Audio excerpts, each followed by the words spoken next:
Hello students, welcome back to the channel and welcome to day 6 of Sanskrit in योग paper 2। आज का हमारा topic है फैमिली वेलफेयर प्रोग्राम।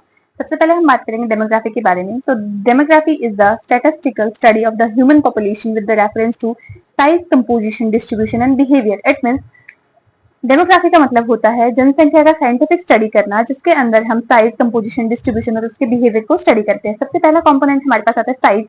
साइज का मतलब होता है कि टोटल पॉपुलेशन कितनी है हमारे पास। नेक्स्ट पॉइंट आता है हमारे पास कंपोजिशन। कंपोजिशन मींस उसके अंदर particular age, sex, literacy, occupation के कितने ग्रुप्स प्रेजेंट हैं। डिस्ट्रीब्यूशन की अगर हम बात करें तो पॉपुलेशन गांव में रहती है फिर शहर में, मींस रूरल और द अर्बन। बिहेवियर की अगर हम बात करें तो बिहेवियर कैसा है, मींस पॉपुलेशन का जो बर्थ रेट है और डेथ रेट कैसा है। 5 डेमोग्राफिक प्रोसेसेस हमारे पास आती है। First is the fertility, mortality, marriage, migration, social mobility. Means fertility का आप ध्यान लगा सकते हैं बर्थ रेट से, and mortality we have the death rate. Okay, next point we have the migration, means population कितनी मूव कर रही है, और सोशल मोबिलिटी का मतलब होता है सोशल स्टेटस। नेक्स्ट हमारे पास आता है डेमोग्राफिक साइकिल, जिसके अंदर हमारे पास 5 स्टेज प्रेजेंट होती हैं। First is the high stationary stage, that is the first हमारी कैसी होती है, high stationary stage. So high है मींस बर्थ रेट और डेथ रेट हमारे पास दोनों हाई हैं, तो पॉपुलेशन कैसी रहेगी, स्टेबल। इंपॉर्टेंट है, एमसीक्यू पॉइंट ऑफ व्यू से आपको लर्न रखना है। नेक्स्ट हमारे पास आता है अर्ली एक्सपेंडिंग, मींस पॉपुलेशन क्या हो रही है, एक्सपेंड हो रही है। That is our second phase, जिसके अंदर एक्सपेंड होगी। एक्सपेंड कैसी होगी, जो बर्थ रेट कैसा रहेगा, हाई, और डेथ रेट कैसा रहेगा, decreasing. Population grow slowly. Late expanding का मतलब क्या होता है, एक्सपेंड हो रही है but slowly. That is the third phase, जिसके अंदर हमारे पास death rate decline but birth rate also decline, लेकिन बर्थ रेट क्या रहेगा, डेथ रेट से ज्यादा। नेक्स्ट हमारे पास आता है low stationary, that is the fourth phase, जिसके अंदर लो स्टेशनरी मतलब stationary we have the stable. So low means low birth rate and the low death rate, जहां पे इंडिया ने अभी एंटर किया है। एमसीक्यू का क्वेश्चन है, आप लर्न रखें।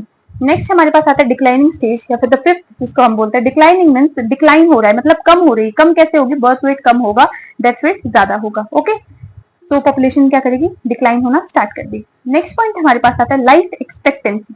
लाइफ एक्सपेक्टेंसी से आप क्या समझते हो, मींस एक इंसान एवरेज कितने साल तक जिएगा, उसे हम क्या कहते हैं, लाइफ एक्सपेक्टेंसी। तो इसके अंदर life expectancy is the average number of year a person is expected to live according to the mortality pattern of the country. इसके अंदर कुछ फैक्ट्स हैं। इंडिया की जो लाइफ एक्सपेक्टेंसी थी 46 ईयर्स थी at the time of independence. At the end of century it will become 63 years. Lowest age पर book जो हमारे पास मिला है नेपाल के अंदर 58 ईयर्स, और हाईएस्ट जो है जापान के अंदर, दैट इज द 80 ईयर्स। इस स्टेज के अंदर हमने complete demography, 5 processes, stage, life expectancy को स्टडी किया। नेक्स्ट हमारे पास आता है फैमिली प्लानिंग। ओके, तो फैमिली प्लानिंग एज पर WHO, फैमिली प्लानिंग के अंदर family planning is the voluntary decision and the practice by the individual और the couple to decide the number of children, space between the children and the time of pregnancy. It is based on the knowledge, responsible decisions and use of contraceptive methods, जो कि promote करेगा welfare of the family, health and welfare of the family and contribute to the social and economic development. इसका मतलब क्या होता है, family planning का मतलब होता है ये एक वॉलंटरी डिसीजन होता है इंडिविजुअल का या फिर कपल का, जिसके अंदर वो डिसाइड करते हैं number of children, age difference between the children और द टाइमिंग ऑफ प्रेगनेंसी। ये सब डिसाइड करने के लिए वो किसकी हेल्प लेते हैं, कॉन्ट्रासेप्टिव मेथड की हेल्प लेते हैं, जिसके बाद में वो प्रमोट करते हैं health and the welfare of the family, social और इकोनॉमिक स्टेटस। ओके, इसके कुछ ऑब्जेक्टिव्स हैं स्टूडेंट्स, 5 ऑब्जेक्टिव हैं जिसको हम 5T से लर्न करेंगे। सबसे पहला हमारे पास क्या आता है, टाइमिंग। ओके, टाइमिंग कैसे, to control the timing of the pregnancy. First T we have the timing. Second T stands for the total number of childrens. Okay, so the total number of children's. Third T we have the 2 children gap, means the age, proper space between the pregnancies. Fourth T is the target family size, means family size को decide करेगा target. And the fifth we have the terminate unwanted pregnancies, means avoid unwanted birth. Okay, terminate. Next हमारे पास आता है eligible couple. Eligible couple वो married couple होते हैं जो रिप्रोडक्टिव एज में होते हैं। मैरिड कपल जो रिप्रोडक्टिव एज में होंगे, एमसीक्यू क्वेश्चन है, 15 to 45 रिप्रोडक्टिव एज बताई गई है, in need of family planning service. Okay, next हमारे पास आता है टारगेट कपल। टारगेट कपल क्या होता है? जिसके ऑलरेडी 2 से 3 बच्चे होते हैं उसे हम क्या कहते हैं? Target couple. और उसकी प्रायोरिटी क्या होती है? वॉजेक्टोमी या फिर ट्यूबेक्टोमी की। ओके, ये आउटडेटेड टर्म हो चुका है, आजकल ऐसा कुछ टर्म यूज नहीं करते हैं। Next we have family welfare programme. So it is a 5 year plan जिसके अंदर 1975 से स्टार्ट करके 1980 तक ये चला था, जिसके अंदर फर्स्ट नेशनल पॉपुलेशन पॉलिसी बनाई गई थी 1976 के अंदर, in which forcible sterilization was done for the birth control under the family planning and the program. इसके अंदर फॉर्सिबल स्टेरिलाइजेशन भी कराए गए थे फैमिली प्लानिंग प्रोग्राम के अंदर में। ये इंपॉर्टेंट है कि 1977 के अंदर फैमिली प्लानिंग प्रोग्राम की रीनेमिंग हुई थी, तो फैमिली प्लानिंग की जगह पे फैमिली वेलफेयर प्रोग्राम किया गया था। इंपॉर्टेंट है। नेक्स्ट हमारे पास आता है कि इससे क्या क्या इंक्लूड था? FP service means family planning service, MPH means mother and child health care, antenatal जो प्रेगनेंसी के दौरान जितनी भी केयर होती है, पोस्ट नेटल डिलीवरी के बाद की care, safe delivery, immunisation, health and education counselling. Okay, next हमारे पास आता है पॉपुलेशन एक्सप्लोजन। एक्सप्लोजन का मतलब क्या होता है? विस्फोट। तो विस्फोट कैसे होगा? जब पॉपुलेशन बहुत ज्यादा इंक्रीज होगी। Means the rapid increase in the population beyond the available resources, जितने भी रिसोर्सेज है उससे भी ज्यादा पॉपुलेशन हो। ये स्टूडेंट्स हम जो ग्रोथ रेट होता है वो हम जो डिफाइन करते हैं, फॉर्मूला हमारे पास है, that is the PBR, crude birth rate minus crude death rate, okay, plus immigration minus emigration से हम इसको निकालते हैं। नेक्स्ट हमारे पास आता है कोज, जो हमारे पास पॉपुलेशन एक्सप्लोजन के कोज थे। देखो क्या होगा, एक्सप्लोड कैसे होगा, विस्फोट कैसे होगा? जब बर्थ रेट ज्यादा होंगे और डेथ रेट क्या होंगे? कम होंगे। सो बर्थ रेट ज्यादा कैसे होंगे? 1-2 पॉइंट लर्न रखो, early puberty, early marriage, universal marriage, poverty और the lack of awareness and preference. Low death rate कैसे होंगे? जब हमारे पास मेडिकल केयर काफी अच्छी होगी, पब्लिक हेल्थ सर्विसेज काफी अच्छी होंगी, नेशनल हेल्थ प्रोग्राम्स अवेलेबल होंगे, बेटर हेल्थ अवेयरनेस होगी। ओके, उसके बाद में हमारे पास आता है कुछ प्रॉब्लम्स, जैसे कि हेल्थ प्रॉब्लम। हेल्थ प्रॉब्लम के अंदर पहला पॉइंट आता है malnutrition, infection, STDs, epidemic, lack of health facilities. इसके बाद में हमारे पास आता है फिजिकल के अंदर poor housing, population sorry pollution, vector problems, social alcoholism, drug abuse, crime, divorce, child abuse, psychological anxiety, depression, stress, behavioral disorder, economic shortage of resources, amenities, social economic growth. Next हमारे पास आता है control या फिर stabilization method. तो control stabilization की अगर हम बात करें तो इसके अंदर पॉपुलेशन को कंट्रोल करने के लिए क्या क्या किया जा सकता है? लाइक जो हमारी मैरिज की जो एज है वो 18 year for the girl and 21 year for the boy कर देनी चाहिए। लिटरेसी, जो हमारे पास जो साक्षरता है उसे बढ़ा देनी चाहिए, स्कूल्स अवेलेबल होने चाहिए सबके लिए, फैमिली प्लानिंग अवेयरनेस होनी चाहिए सबके अंदर, women empowerment, improve housing standard and economic status, national policy को इम्प्लीमेंट करना। ओके, नेक्स्ट पॉइंट हमारे पास आता है नेशनल पॉपुलेशन पॉलिसी एनपीपी 2000। तो जो हमारी ये नेशनल पॉपुलेशन पॉलिसी है इसकी हिस्ट्री हमारे पास 1952 से स्टार्ट होती है। कहां से स्टार्ट होती है? 1952 से, जिसके अंदर India launch the national family planning programme first country in the world. ये इंपॉर्टेंट है कि कौन सी कंट्री ने सबसे पहले नेशनल प्लानिंग प्रोग्राम को लॉन्च किया था, वो थी हमारे पास इंडिया। ओके, नेक्स्ट हमारे पास आता है 15 फरवरी 2000 national population policy has launched. Aim क्या था इसका? एम था इसका कि पॉपुलेशन स्टेबलाइज हो, एमसीएच मतलब मैटरनल और चाइल्ड हेल्थ केयर मेंटेन रहे। उसके बाद में हमारे पास इसके कुछ ऑब्जेक्टिव्स आते हैं। इमीडिएट जो ऑब्जेक्टिव्स थे मतलब जो तुरंत चीजें की गई, means meet unmet need of contraceptive, means contraceptive की कमी को पूरा करना। Okay, improve health infrastructure, provide integrated reproductive and child health services.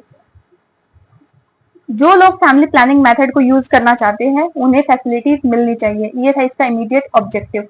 Next हमारे पास आता है मीडियम टर्म ऑब्जेक्टिव। मीडियम के अंदर means achieve replacement level fertility, that is the TFR 2.1, total fertility rate, that is the 2.1।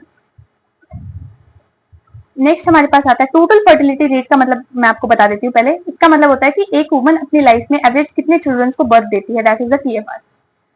तो long term objective के अंदर हमारे पास stable population by the 2045 with the sustainable development. Next point we have national social demographic goals. Okay. So the universal access to the RCH service means reproductive health care service हर किसी को मिलने चाहिए. Free और compulsory education होनी चाहिए 14 साल के बच्चों तक. और जो हमारा इन्फेंट मोर्टेलिटी रेट है उसको कम करना है 30 की दर से. और जो मैटरनल मोर्टेलिटी रेट है उसे भी कम करना है 100 के रेट से. ओके. ये दोनों एमसीक्यू के क्वेश्चन है. यूनिवर्सल इम्यूनाइजेशन, सबको वैक्सीनेशन या फिर बच्चों को जो वैक्सीनेशन प्रोवाइड करना है वो मैंडेटरी होना चाहिए. जो मैरिज है उसे डिले करके 18+ और प्रेफरेबली 20 कर देना चाहिए. और उसके बाद में हमारे पास जो डिलीवरीज है वो 80% हॉस्पिटलाइज होनी चाहिए और 100% स्किल्ड बर्थ अटेंडेंट. ओके. उसके बाद में यूनिवर्सल एक्सेस होना चाहिए सबका कॉन्ट्रासेप्टिव और काउंसलिंग के, मतलब जिसको भी फैमिली प्लानिंग की नीड है या फिर उसे जिससे भी फैमिली प्लानिंग करनी है उन सबके पास मेथड्स अवेलेबल होने चाहिए. 100% रजिस्ट्रेशन में सर्टिफिकेट्स आपके पास होने चाहिए बर्थ, डेथ, मैरिज और प्रेगनेंसी के. उसके बाद में हमारे पास आता है control RTI, reproductive health, reproductive tract infection, STI that is the sexually transmitted disease like HIV and the AIDS. Prevent communicable disease, जो भी आपकी इन्फेक्शियस डिजीज है उसे कंट्रोल करना, प्रिवेंट करना और promote small family norm. Okay. Like हम दो हमारे दो एक ऐसा स्लोगन भी लॉन्च किया गया था. उसके बाद में हमारे पास आता है स्ट्रैटेजी, मींस इसे कैसे अचीव करेंगे हम. तो कैसे अचीव करेंगे, लाइक डिसेंट्रलाइज प्लानिंग, जिसके अंदर हम क्या करेंगे लोकल लेवल पे प्लानिंग करेंगे. स्टूडेंट्स कैसे करेंगे, लोकल लेवल पे प्लानिंग करेंगे. Convergence of the health service, means different health service को एक साथ लेके आएंगे. Women empowerment, child health and nutrition को इम्प्रूव करेंगे. Meet the need of the family welfare, means जो भी लोगों को फैमिली प्लानिंग की सर्विस नहीं मिल रही है उन तक भी पहुंचाएंगे. Focus on unreserved group, means जो पुअर जो एरिया है या फिर जो रूरल एरियाज हैं उनके अंदर स्पेशल फोकस किया जाएगा. Public private partnership means NGOs का फॉर्मेशन. मेन स्ट्रीम आयुष या फिर ISM को जो हेल्थ सर्विसेज हैं उनके अंदर इंक्लूड करना. Contraceptive research, care of elderly population, information, education and the communication. Next point we have contraceptive methods. Contraceptive methods, that is the method used to prevent unwanted pregnancies, जो unwanted pregnancies को ना होने में मदद करे, control करने में help करे. And no single method is ideal, कोई भी सिंगल मेथड जो है कॉन्ट्रासेप्टिव मेथड के अंदर आइडियल नहीं है, कोई भी परफेक्ट नहीं है. इसलिए the choice of method depends upon the individual need. तो जो पर्सन की जो चॉइस है उसके ऊपर डिपेंड करता है कि उसे कौन सा मेथड यूज करना है. नेक्स्ट हमारे पास आता है आइडियल कॉन्ट्रासेप्टिव के क्या फीचर्स होने चाहिए. आइडियल कॉन्ट्रासेप्टिव फीचर्स जो है वो हमारे पास सेफ एंड इफेक्टिव, सेफ होना चाहिए, इफेक्टिव होना चाहिए, रिवर्सिबल होना चाहिए, मतलब कि दोबारा से यूज किया जा सके. इनएक्सपेंसिव, कम एक्सपेंसिव होना चाहिए. Easy to use, long lasting, minimal और no medical supervision, no interference with the sexual act. Okay. उसके बाद में हमारे पास आता है क्लासिफिकेशन. क्लासिफिकेशन के अंदर हमारे पास सबसे पहले आते हैं barrier method, intrauterine devices, hormonal method, post contraceptive method, miscellaneous methods और द टर्मिनल मेथड या फिर परमानेंट मेथड, जिसके अंदर male sterilisation vasectomy, female sterilisation tubectomy. सबसे पहले हम बात करें बैरियर मेथड की. इसके एडवांटेज और डिसएडवांटेज हम स्टडी करेंगे. बैरियर मेथड के अंदर आपके पास सिलेबस में कॉन्डम दिया गया है.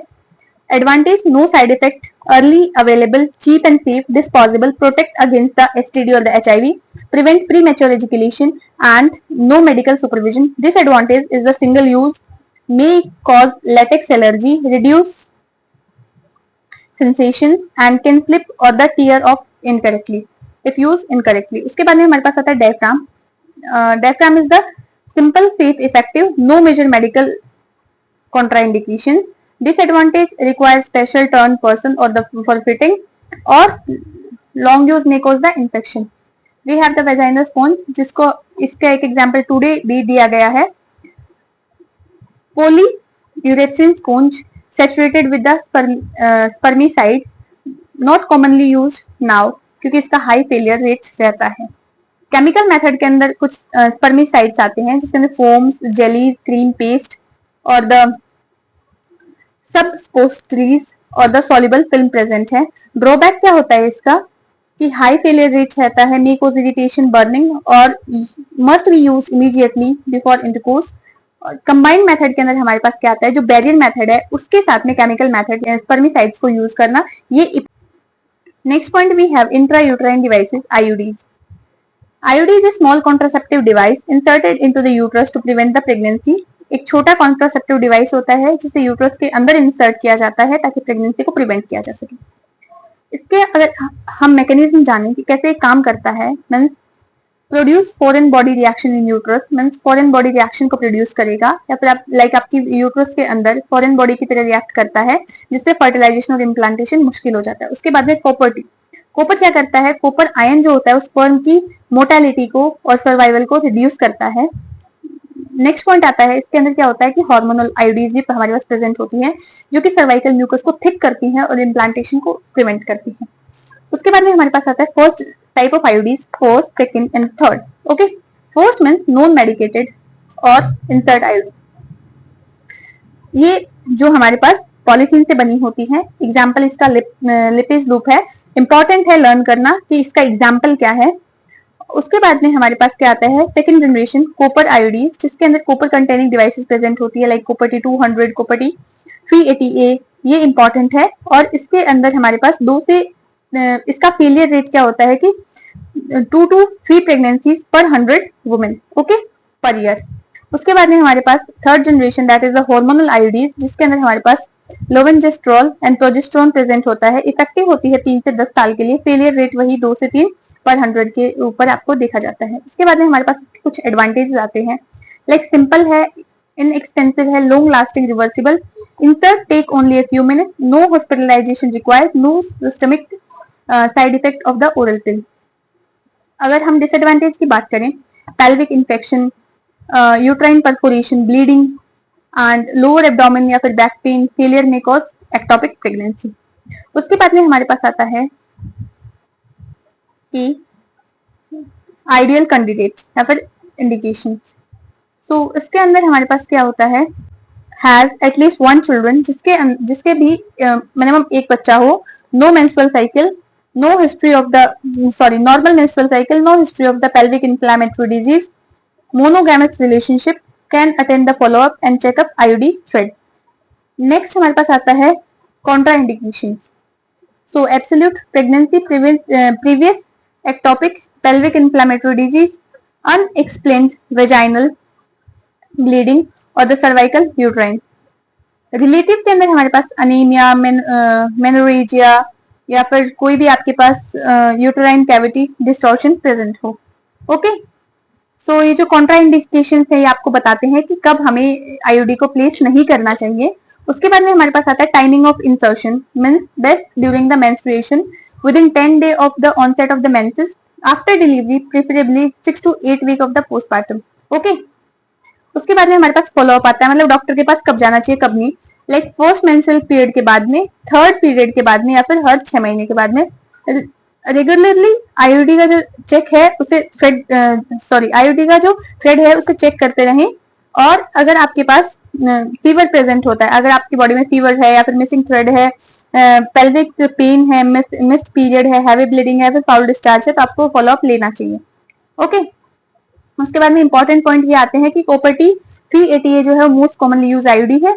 IUD provide long term contraception and does not protect against the आपकी जो कम्युनिकेबल डिजीज है। ओके, सो नेक्स्ट पॉइंट हमारे पास आता है हार्मोनल कॉन्ट्रासेप्टिव मेथड। सो जो हमारा हार्मोनल कॉन्ट्रासेप्टिव मेथड है उसके अंदर सबसे पहले हमारे पास आता है oral contraceptive pill, that is the OCP. Combine, इसके अंदर हमारे पास कंबाइंड पिल प्रेजेंट है। कंबाइंड मींस एस्ट्रोजन प्रोजेस्टेरोन दोनों की पिल्स प्रेजेंट है, लाइक माला एन। ये एमसीक्यू का क्वेश्चन है स्टूडेंट्स, माला एन के अंदर कितना हमारे पास इथेनाइल प्रेजेंट होता है और कितना हमारे पास नॉर्जेस्ट्रोल प्रेजेंट होता है, Mala D, Mala N and Mala D. D means decreased, decrease मतलब नॉर्जेस्ट्रोल जो हमारे पास वो कम प्रेजेंट होगा 0.15 मिलीग्राम। ओके, इसकी डोज की अगर हम बात करें, सो डोज जो है वो 21 दिन तक रोज एक टेबलेट लेना होता है, पीरियड के 5th डे से स्टार्ट करके, और फिर 7 डे के गैप के बाद में नेक्स्ट पैक स्टार्ट करना होता है। अगर हम मोनोफेजिक की बात करें, मींस सिंगल हार्मोन टेबलेट को हम 21 दिन तक लेंगे, और ट्राइफेजिक की बात करें, मींस हार्मोन की डोज 3 फेज में बढ़ती रहती है। ओके, नेक्स्ट हमारे पास आता है प्रोजेस्टेरोन ओनली। ओके, सो इसे हम जो है वो मिनी पिल भी बोलते हैं, जिसके अंदर अकेला प्रोजेस्टेरोन होता है, और ये होती है बेस्ट लैक्टेटिंग वुमेन और वुमेन जो कि एस्ट्रोजन नहीं ले सकती उनके लिए। अगर हम बात करें इमरजेंसी कॉन्ट्रासेप्टिव पिल जो कि 72 आवर के विद इन लेनी चाहिए, जिसके हमारे पास कुछ एग्जांपल्स दिए गए हैं जिसको आप लर्न कर सकते हैं। इनका मैकेनिज्म क्या होता है, कैसे काम करती है? ये ओव्यूलेशन को रोकती है, एलएच एफएसएच की सर्ज को कम करती है, सर्वाइकल म्यूकस को थिक रखती है, और एंडोमेट्रियम के अंदर इम्प्लांटेशन अनसुटेबल बना देती है, जिससे हमारे पास प्रेगनेंसी जो है वो नहीं होती। फिर हमारे पास कुछ इसके एडवांटेज आते हैं, लाइक 99% ये जो है ज्यादा इफेक्टिव होती है। ओवेरियन सिस्ट और जो कैंसर है उसके रिस्क को कम करती है। आयरन डिफिशियंसी जो होती है अनीमिया के अंदर उसको कम करती है। Lower PID and ectopic pregnancy के रिस्क को कम करती है। इजी रिवर्सिबल और इनएक्सपेंसिव है। डिसएडवांटेज की अगर हम बात करें तो nausea, headache, weight gain, breast tenderness, irregular bleeding, ये सब आपको देखने को मिलते हैं। कॉन्ट्राइंडिकेशन मतलब कब नहीं देनी चाहिए, जब कैंसर प्रेजेंट हो या फिर कोई भी लिवर डिजीज हो या फिर कोई भी ब्लीडिंग आपको देखने को मिले या फिर हैवी स्मोकर्स। नेक्स्ट हमारे पास आता है depot injectable contraceptive, DMPA, depot medroxyprogesterone acetate 150 mg IM एवरी 3 month मींस इंट्रामस्कुलर इंजेक्शन के थ्रू। नेक्स्ट हमारे पास आता है NETEN, इसकी डोज आपके लिए इंपॉर्टेंट है। एडवांटेज डिसएडवांटेज मोस्टली आपको सेम से देखने को मिलेंगे। नेक्स्ट हमारे पास आता है सबडर्मल इम्प्लांट, जिसका एग्जांपल नोर प्लांट है, ये इंपॉर्टेंट है। 6 capsule of the levonorgestrel effective for the 5 years। Okay, vaginal की अगर हम बात करें तो इसके अंदर वेजाइनल रिंग की अगर हम बात करें, कंटेन लेवेनोजेस्ट्रोल और worn for the 3 week, remove for the 4th week। Okay, post conceptual method हमारे पास प्रेजेंट है, लाइक इसके अंदर आपको क्या देखने को मिलेगा कि प्रेगनेंसी हो जाने के बाद में जो होने वाले जो मेथड्स हैं, लाइक मेंस्ट्रुअल साइकिल रेगुलेशन में, ओके, या फिर उसके बाद में menstrual induction, medical abortion. Next हमारे पास कुछ मिसलेनियस मेथड्स प्रेजेंट हैं, जिसके अंदर हमारे पास अबिस्टेंस आता है, no sexual intercourse, coitus interruptus, safe period, natural family planning और बेसल बॉडी टेम्परेचर। ये टेम्परेचर आपके लिए इंपॉर्टेंट है, इसको आप लर्न रखें। नेक्स्ट हमारे पास कुछ मल्टीपल चॉइस क्वेश्चन प्रेजेंट हैं। आपके पास यहाँ पे एक परमानेंट मेथड भी आता है। परमानेंट मेथड के अंदर आपको वोजेक्टोमी और ट्यूबेक्टोमी की बात की जाती है, जो कि आप ऑलरेडी स्टडी कर चुके हो। सो इस वीडियो में हमने सारे पॉइंट्स कवर किए जो कि आपके लिए काफी ज्यादा इंपॉर्टेंट है। अब हम बात करेंगे इसके MCQ के बारे में। सबसे पहला है, which of the following is the ideal stage of demographic cycle for India to be entered for the low stationary phase.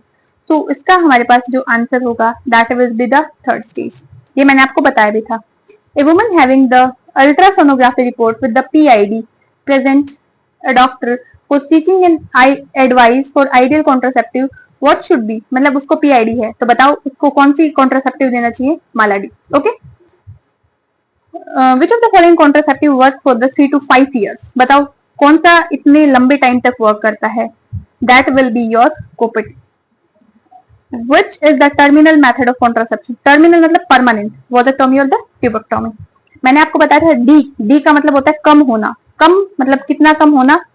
हमारे पास 2 मेजर्स प्रेजेंट थे, दैट इज द 0.15 और 0.30 से, तो 0.15 to 0.03। Okay, next question we have, which of the following is a contraindication of the OCP, that is the oral contraceptive pill? oral contraceptive pill से आपको breast cancer, इश्कीमिया और the uterine bleeding जैसी चीजें आपको देखने को मिल सकती है। All of the book.